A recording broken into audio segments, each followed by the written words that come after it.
1943년 9월 20일 니콜라스 컬페퍼라는 남자가 영국 뉴베리 외곽의 한 들판에 무릎을 꿇고 머리 위로 머스킷 총소리가 날카롭게 허공을 가르는 가운데 부상당한 병사를 살리기 위해 애쓰고 있었습니다. 그는 군의관이 아니었습니다. 기관의 승인을 받은 의사들이 가지는 공식적인 명성도 없었습니다. 대신 그는 약초학자였습니다.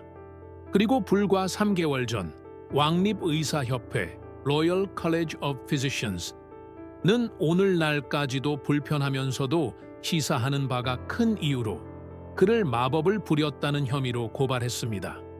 그가 지식을 라틴어에 가두어 두기를 거부했기 때문입니다. 그들은 대중이 이해하지 못하는 언어로 진료비를 청구했습니다. 그는 영어로 의학을 전달했습니다. 그들은 그를 범죄자라고 불렀습니다. 반면 의회파는 그를 야전 외과의로 보았습니다. 그는 뉴베리에 합성 약물이나 실험실 치료제를 가져가지 않았습니다. 그는 약초를 가져갔습니다. 그 중에는 그가 부러진 뼈, 찢어진 인대, 벌어진 상처에 수백 번이나 사용했던 굵은 뿌리와 솜털이 보송보송한 잎을 가진 식물이 있었습니다. 그 식물은 바로 컴프리컴프라이였습니다. 병사의 으스러진 다리를 치료하던 중 유탄이 그의 가슴을 관통했습니다. 그는 결코 완전히 회복되지 못했습니다. 그는 피를 토하고 맹렬하게 글을 쓰며 자신의 문을 두드리는 모든 가난한 사람들을 돌보며 다음 11년을 보냈습니다. 그는 1654년 불과 37세의 나이로 세상을 떠났습니다. 7자녀 중 단 한 명만이 성인이 될 때까지 살아남았습니다. 하지만 그의 저서인 영국 의사 The English Physician은 그보다 훨씬 오래 살아남았습니다. 이 책은 370년이 넘는 세월 동안 끊임없이 인쇄되고 있습니다. 그는 이 책의 페이지들에서 컴프리를 굳히고 다시 결합하는 데 매우 강력한 식물로 묘사하며 잘린 고기 조각들을 그 뿌리와 함께 냄비에 끓이면 다시 하나로 합쳐질 것이라고 했습니다. 이는 무작위로 던진 과장이 아니었습니다. 그것은 그 이전과 이후에 많은 세대가 반복했던 아이디어를 가장 극단적인 방식으로 표현한 것이었습니다. 컴프리는 너무나도 빠르게 상처를 치유했기 때문에 사람들은 결국 그 효능을 따서 식물의 이름을 지었습니다. 그리고 여기서 이 모든 이야기의 핵심이 되는 질문이 생겨납니다. 한 식물이 수세기 동안 그토록 엄청난 명성을 얻었다면 세상은 도대체 이 식물에서 무엇을 보았기에 결코 잊지 못한 것일까요? 컴프리의 역사는 컬페퍼에서 시작된 것이 아닙니다. 그가 뉴베리의 전장으로 이 식물을 가져갔을 때 그는 사실 제국과 전쟁 그리고 수세기에 걸친 관찰 속에서도 살아남은 훨씬 더 오래된 지식, 즉 유산을 짊어지고 있었습니다. 영국에서 이 식물이 뼈를 붙이는 풀, 치, 니트보네로 알려지기 훨씬 전부터 그리스인들은 이미 모든 논리를 거스르는 듯한 그 특성에 주목했습니다. 서기 60년경 네로 황제의 군대와 함께 이동하던 군의관 디오스코리데스 디오코리데나는 약물지 디 마테리아 메디카의 이를 기록하며 그리스어로 함께 자라다 라는 뜻의 심품이라고 불렀습니다. 이 이름은 우연이 아니었습니다. 그것은 이 식물이 할 수 있다고 믿어졌던 능력을 직접적으로 묘사한 것이었습니다. 그와 동시대를 살았던 데플리니우스 필리니 the Elder는 한 걸음 더 나아갔습니다. 그는 컴프리 뿌리를 물에 끓여 걸쭉한 반죽으로 만든 다음 그 안에 날고기 조각들을 눌러 넣었습니다. 기록에 따르면 그 조각들은 하나로 융합되었습니다. 기이하고 거의 충격적이기까지 한 그 이미지는 컴프리의 명성을 시각적으로 증명하는 것이 되었습니다. 그것은 단순한 약용 식물이 아니었습니다. 그것은 결합, 용접, 찢겨진 것을 재건하는 것과 관련된 식물이었습니다. 1세기의 로마인들은 바로 그 이후로 골절 부위를 컴프리 스포제로 감싸기 시작했습니다. 부상당한 팔다리 주위에서 반죽이 마르면 단단한 구조로 굳어져 뼈를 고정하는 실제적인 물리적 지지대 역할을 했습니다. 이것은 은유가 아니었습니다. 식물의 성분이 피부를 통해 새우며들어 치유를 촉진하는 동안 그것은 일종의 원시적인 깁스처럼 기능했습니다. 밖에서는 고정하고 안에서는 재생을 도왔습니다. 매 전투가 끝난 후 로마 군단은 전쟁의 폭력으로 인해 부러진 몸, 손상된 관절, 으스러진 팔다리를 치료해야 했습니다. 그래서 군의관들을 위해 컴프리를 채집하는 노예 집단이 따로 배정되기도 했습니다. 1000년 후 이 동일한 식물은 치토회와 베네딕토회 수도원의 정원에 여전히 살아 숨 쉬고 있었으며 수도승들은 십자군 전쟁 중 부상당한 병사들을 치료하기 위해 이를 재배했습니다. 유럽의 각 문화권은 결국 식물의 이름 자체에 그 명성의 흔적을 남겼습니다. 영어로는 니트본, 케이니트본이 되었습니다. 독일어로는 문자 그대로 좋은 뼈 또는 치유된 뼈를 의미하는 바인벨, 베인웰이 되었습니다. 서양 허브 의학의 어떤 다른 식물도 이토록 다양한 언어에서 그런 특권을 누리지 못했습니다. 그리고 이는 우리를 잠시 멈춰 생각하게 만듭니다. 수세기, 국경, 서로 다른 종교로 나뉜 민족들이 동일한 능력을 바탕으로 한 식물의 이름을 지었다면 이제 질문은 그것이 누군가에게 깊은 인상을 주었는지가 아닙니다. 진정한 질문은 아무도 그것을 다른 이름으로 부르고 싶어 하지 않을 만큼 그들에게 얼마나 깊은 인상을 주었는가 하는 것입니다. 그리고 바로 이 지점에서 이 이야기는 단순한 과거의 유물을 넘어 현재를 향한 훨씬 더 불편한 영역으로 들어섭니다. 컴프리가 2000년 동안 살아남은 것은 단지 전통, 미신 또는 관습 때문만이 아니었기 때문입니다. 그 명성의 일부는 현대 과학에서 설명을 찾았습니다. 이 식물의 주요 활성 화합물은 알란토인으로 세포 증식, 즉 신체가 새로운 조직을 형성하는 속도를 가속화하는 물질입니다. 그리고 여기서 이 식물을 다른 시각으로 보게 만드는 세부 사항이 등장합니다. 알란토인은 태아 발달 과정의 인간 태반에도 존재합니다. 모유에도 존재합니다. 인체 자체가 생명을 구성하는 가장 섬세한 과정에서 이 화합물을 사용하는 것입니다. 컴프리는 알려진 식물 중 알란토인이 가장 풍부한 공급원입니다. 하지만 알란토인 단독으로 작용하는 것은 아닙니다. 이 식물에는 많은 기존 약물과는 다른 경로로 작용하는 강력한 한겸증제인 로즈마린산, 론마리닉 애시드도 포함되어 있습니다. 이 두 화합물이 함께 작용하여 무시하기 힘든 조합을 만들어냅니다. 한편으로는 새로운 조직의 형성을 가속화하고 다른 한편으로는 치유를 방해하는 염증을 줄여줍니다. 이러한 이중작용은 왜 수세기 동안 이 식물이 골절, 염좌, 타박상 및 관절 손상과 연관되어 왔는지를 이해하는 데 도움을 줍니다. 그러나 전통만으로는 충분하지 않았습니다. 임상시험이 필요했습니다. 그리고 그 시험들이 이루어졌습니다. 2004년 KOLEU이 이끄는 연구팀은 급성 발목 염좌 환자 142명을 대상으로 한 이중 맹검 무작위 위약 대조 연구를 발표했습니다. 환자들은 8일 동안 하루에 4번 컴프리 추출물을 발랐습니다. 위약과 비교했을 때 컴프리는 통증 감소에서 통계적으로 우수했으며 피값은 0.001 미만이었습니다. 부기 감소에서도 피값 0.091로 우수했으며 이동성 역시 개선했습니다. 이 시험에서 보고된 부작용은 없었습니다. 이듬해 또 다른 연구에서는 164명의 환자를 대상으로 컴프리와 세계에서 가장 많이 처방되는 한겸증제 중 하나인 디클로페낙, 딕티첼로페나스 개를 직접 비교했습니다. 그 결과는 다시 한번 이 식물을 결코 무시할 수 없는 위치에 올려놓았습니다. 통증, 염증, 이동성 등 평가된 모든 결과에서 약물과 같거나 그 이상의 효과를 보인 것입니다.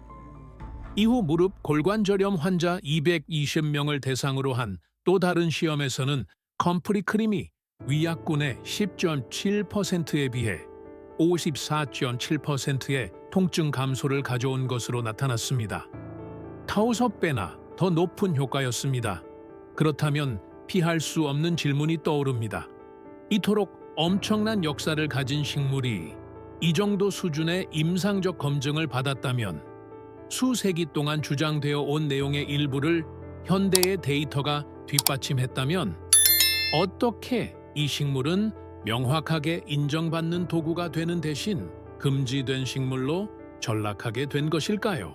그것이 바로 이 모든 이야기의 중심에 있는 균열입니다. 임상시험 이후 통증, 염증, 이동성에 대한 데이터가 나온 이후 질문은 더 이상 컴프리의 효과가 있는지 여부가 아니었기 때문입니다. 질문은 그 모든 것에도 불구하고 왜 미국이 이 식물을 시장에서 퇴출하기로 결정했는가 하는 것이었습니다. 공식적인 답변은 2001년 7월 6일 FDA가 모든 컴프리 제품을 미국 시장에서 즉각 철수할 것을 권고하면서 나왔습니다. 그 이유는 주로 뿌리와 어린잎에 존재하는 화합물인 피롤리지딘, 알칼로이드 파이올롤이지딘의 알칼로에츠 때문이었는데 이는 장기간 체내로 섭취할 경우 간 손상을 일으킬 수 있습니다. 그 위험은 상상이 아니었습니다. 그것은 현실이었습니다. 1980년대에 알려진 4가지 사례가 이러한 경고에 가장 잘 알려진 근거가 되었습니다. 한 여성은 6개월 동안 컴프리 가루를 섭취했습니다. 뉴질랜드의 한 남성은 찐 컴프리 잎을 정기적으로 먹었습니다. 한 아이는 부모가 크론병을 치료하려는 목적으로 컴프리차를 마셨습니다. 모든 사례에는 공통점이 있었습니다. 모두 차, 캡슐, 분말 또는 식물의 직접적인 섭취와 같은 내부 소비와 관련이 있었습니다. 손상되지 않은 피부에 국소적으로 바르는 것과는 아무런 관련이 없었습니다. 그리고 바로 이 지점에서 규제 당국의 대응이 두 갈래로 나뉘기 시작했습니다. 독일은 동일한 증거를 검토했습니다. 내부 사용을 금지하고 외부 사용 제품에 피롤리지딘 알칼로이드 함량에 엄격한 제한을 두었으며 임상시험에서 피부에 바를 때 효과적이고 안전하다는 것이 입증되었기 때문에 컴프리를 국소 치료제로 계속 사용할 수 있게 유지했습니다. 미국은 다른 길을 택했습니다. FDA는 내부 및 외부용을 불문하고 모든 컴프리 제품을 금지했습니다. 수개월 동안 매일 컴프리 차를 마시는 것과 일주일 동안 빈 발목에 크림을 바르는 것을 구분하지 않았습니다. 이러한 구분의 부재는 원래 이야기에서 가장 논란이 되는 부분 중 하나입니다. 4세대 약초학자인 크리스토퍼 헙스는 이 금지 조치를 과잉 반응이라고 평가했습니다. 그리고 그는 FDA가 결코 직접적으로 다루지 않았던 점을 덧붙였습니다. 약초는 수십억 달러 규모의 산업을 형성하고 있으며 이는 제약 회사로 갈 수도 있었을 수익을 분산시킨다는 것입니다. 따라서 모수는 식물 자체에만 있는 것이 아니었습니다. 그것을 해석하는 방식에 있었습니다. 유럽은 실제 위험을 구체적인 사용 형태와 분리하기로 결정했습니다. 미국은 모든 것을 똑같은 것으로 취급하기로 선택했습니다. 그리고 그 결정은 데이터를 면밀히 조사할수록 더욱 무겁게 다가오는 질문을 허공에 남겼습니다. 어떤 물질이 섭취할 때는 위험하지만 명확한 한계 내에서 외부에 적용할 때는 유용성과 안전성이 입증된다면 모든 것을 금지하는 것이 대중을 보호하는 것일까요? 아니면 중요한 차이를 의도적으로 없애버리는 것일까요? 원문이 돈의 영역으로 들어서면 어조가 바뀝니다. 더 이상 역사, 고대 의학 또는 임상 시험에 대해서만 이야기하지 않습니다. 시장에 대해 이야기합니다. 이익에 대해 이야기합니다. 자세히 들여다볼수록 점점 더 무시하기 어려워지는 논리에 대해 이야기합니다. 2024년 전 세계 정형외과 기기 시장의 가치는 560억 달러 이상으로 평가되었습니다. 뼈 재생 시장만 해도 52억 달러에 달했습니다. 그리고 이것이 바로 컴프리가 수세기 동안 보조제나 보완제로 사용되었던 부상의 종류, 즉 단순 골절, 염좌 및 관절 손상입니다. 하지만 모순은 여기서 끝나지 않습니다. 컴프리의 가장 중요한 화합물인 알란토인은 전 세계 화장품 산업에서 가장 널리 사용되는 성분 중 하나입니다. 2024년 알란토인 시장은 10억 달러를 넘어섰습니다. 그 물량의 61%가 보습제, 안티에이징 크림, 자외선 차단제, 세럼을 포함한 화장품에 사용되었습니다. 그렇다면 왜 그렇게 높은 평가를 받는 것일까요? 바로 2000년 동안 컴프리를 유명하게 만들었던 것과 정확히 동일한 특성, 즉 세포 재생을 촉진하고 염증을 진정시키는 효과 때문입니다. 이 지점에서 모든 것이 이상해집니다. 수많은 화장품에 들어가는 알란토인은 컴프리에서 추출한 것이 아닙니다. 그것은 실험실에서 만들어진 합성 물질입니다. 이 화합물을 엄청난 효율로 생산해내는 식물은 미국 시장에서 퇴출당한 반면 그 식물을 가치 있게 만들었던 분자는 다른 산업 내에서 계속해서 이익을 창출했습니다. 한 산업은 얼굴 피부를 위한 합성 알란토인을 판매합니다. 다른 산업은 뼈와 관절을 위한 티타늄과 의료용 솔루션을 판매합니다. 그리고 그동안 수세기 동안 이 두 가지 문제의 회복을 돕는 데 사용되었던 식물은 원문에 따르면 메인주에서 조지아주에 이르는 도랑과 길가에서 자유롭게 자라고 있습니다. 이 글의 핵심적인 비판은 숨겨져 있지 않습니다. 규제 시스템은 결국 같지 않은 두 가지를 똑같이 취급하고 말았습니다. 일주일 동안 국소 크림을 바르는 것과 1년 내내 컴프리 차를 마시는 것을 말입니다. 이러한 절대적인 동일시는 필수적인 뉘앙스를 지워버렸습니다. 그리고 뉘앙스가 사라지면 정확성, 한계, 그리고 맥락을 가지고 식물을 사용할 가능성도 함께 사라집니다.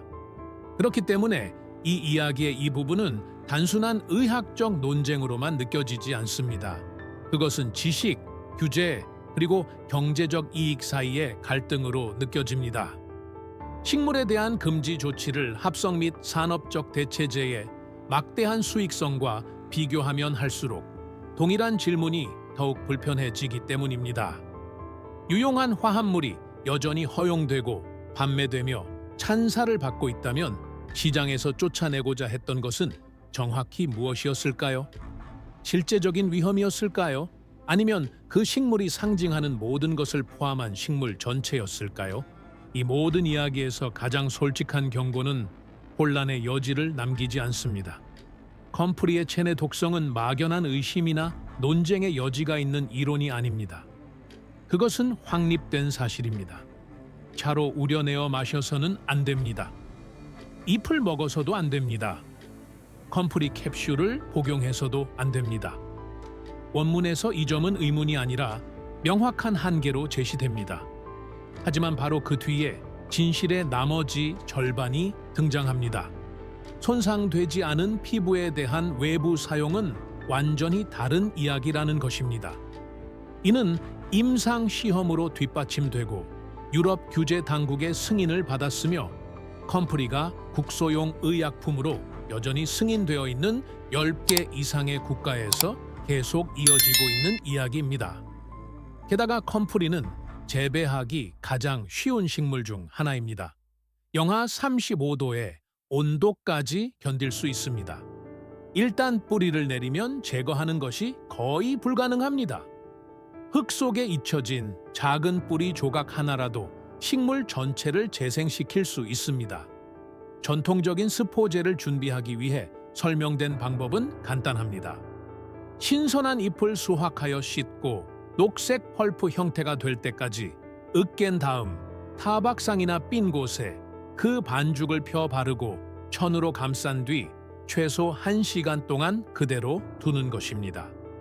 중세의 방법은 약한 불로 끓인 컴프리 뿌리를 사용했는데 이는 뼈를 맞춘 골절 부위를 감쌀 때 굳어지면서 일종의 천연 깁스 역할을 하는 걸쭉한 반죽을 만들 수 있었습니다.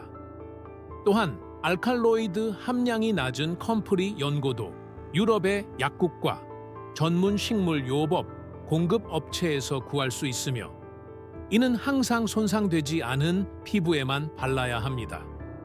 그리고 여기서 어떤 찬사보다도 이 모든 것을 더 잘 요약해주는 경고가 등장합니다. 열린 상처에는 사용해서는 안 됩니다. 피부 성장을 너무 빠르게 촉진하여 내부 조직이 치유되기 전에 표면을 닫아버려 내부의 먼지나 잔해물을 가둘 수 있기 때문입니다. 이러한 주의 사항은 약효가 약하다는 것을 의미하지 않습니다. 오히려 그 강력함을 시사합니다. 아무런 효과가 없다는 경고가 아닙니다. 너무 빨리 작용한다는 것이 경고의 핵심입니다. 원문은 단순해 보이지만 결코 단순하지 않은 하나의 이미지로 끝을 맺습니다. 10년 후 당신의 정원 가장자리에 작은 뿌리 조각 하나에서 자라난 컴프리 덤불이 있다고 상상해 보십시오. 물을 주지도 않고 비료를 주지도 않습니다. 심지어 한번 뽑아내려 했지만 다시 자라납니다. 어느 날 아들이 축구를 하다가 발목이 부어 집에 돌아옵니다. 당신은 밖으로 나가 잎을 한 줌 뜯어 그릇에 찌은 다음 그 녹색 펄프를 관절 주위에 바릅니다. 그리고 천으로 감쌉니다. 다음 날 아침 부기가 눈에 띄게 가라앉았습니다. 이웃이 무엇을 사용했는지 묻습니다. 그러면 당신은 이 식물이 로마 군대가 유럽 전역으로 퍼뜨렸고 십자군 전쟁 동안 수도승들이 재배했으며 1943년 니콜라스 컬페퍼가 전장에 가져가 서서히 죽어가는 동안 묘사했던 식물이라고 말해줍니다. 임상시험에서 의약품보다 더 뛰어난 효과를 보였다고 말해줍니다. 4명의 사람이 이를 차로 마셨다는 이유로 FDA가 금지했으며 해당 기관은 식물을 섭취하는 것과 피부에 바르는 것을 구별하지 않았다고 말해줍니다. 이 식물의 주요 화합물은 공장에서 합성되어 수많은 보습 크림에 들어있는 반면 이를 엄청난 효율로 생산해내는 식물은 자유롭게 그리고 잊혀진 채 자라고 있다고 말해줍니다. 그리고 마지막으로 치유 속도가 너무 빨라서 유일하게 필수적인 경고는 상처가 깨끗한지 먼저 확인하는 것뿐이라고 말해줍니다. 2번째 기회를 주기도 전에 상처를 닫아버릴 테니까요. 이야기는 이렇게 끝납니다. 환상이 아니라 무시하기 어려운 모순으로 끝을 맺습니다. 현대 과학에 의해 부분적으로 검증되었고 잘못 사용했을 때의 실질적인 위험성 때문에 제한을 받지만 위험과 유용성을 분리할 능력이 없거나 분리하기를 꺼리는 시스템 속에서 완전히 배제되어 버린 오래된 치료법이라는 모순 말입니다. 그리고 어쩌면 이것이 결국 계속 귓가에 맴도는 질문일지도 모릅니다. 시스템이 효과가 없어서가 아니라 잊어버리는 것이 더 편리했기 때문에 잊어버린 것들이 과연 얼마나 될까요?